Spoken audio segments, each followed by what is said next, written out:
Voting Rights Act still necessary to protect against discrimination nearly 50 years after the start of the civil rights movement? Well, that's the issue the U.S. Supreme Court just took up. The case is considered one of the most important the justices will tackle this term. And during the debate Wednesday, the conservative judges seemed to lean towards striking down a key part of the law, while the liberal judges defended it. Our legal guys are back. Avery Friedman in Cleveland, Richard Herman in Washington. Okay, so gentlemen, people heard a loud gasp during the hearing on Wednesday when Justice Antonin Scalia said reauthorization of the act would be the, quote, perpetuation of racial entitlement. Justice Sonia Sotomayor challenged him, asking, quote, do you think racial discrimination has ended? Is that what's really at issue here? And so, Richard, we're talking mostly about the impact of these 9 states where there would have to be some sort of special permission to the federal government before making these kinds of changes?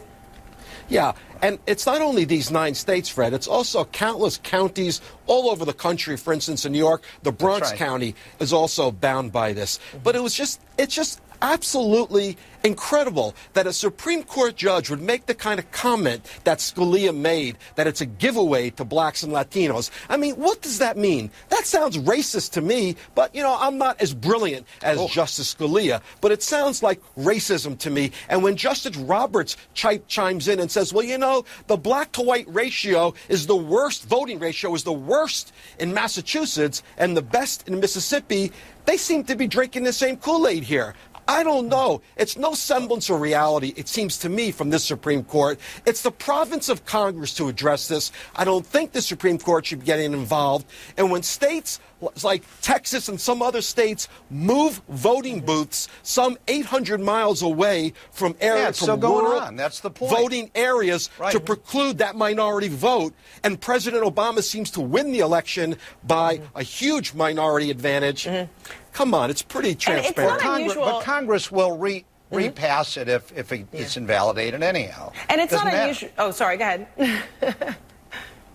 Well, the point is that in the worst scenario, if it's invalidated, Congress is going to revisit, come up with a new formula for pre-clearance. So it may be a tempest in a teapot. And so, we'll see. Avery and Richard, I just wonder, how unusual is this, to hear, Justice Sotomayor's comments where she really was challenging, Justice Scalia on that point, on his perception of society versus the kind of legal arguments that you hear being challenged between justices.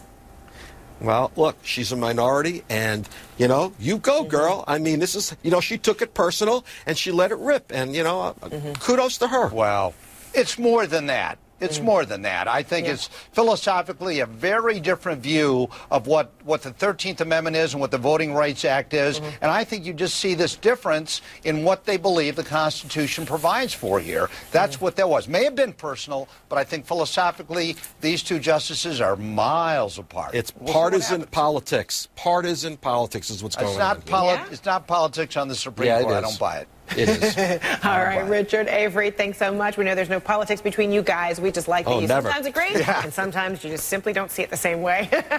All right, gentlemen, always good to see you. Thanks so much. All right, Fred. Of course, the legal guys are here every Saturday. Don't want to miss them. This time, noon Eastern hour, taking on the most intriguing legal cases of the week.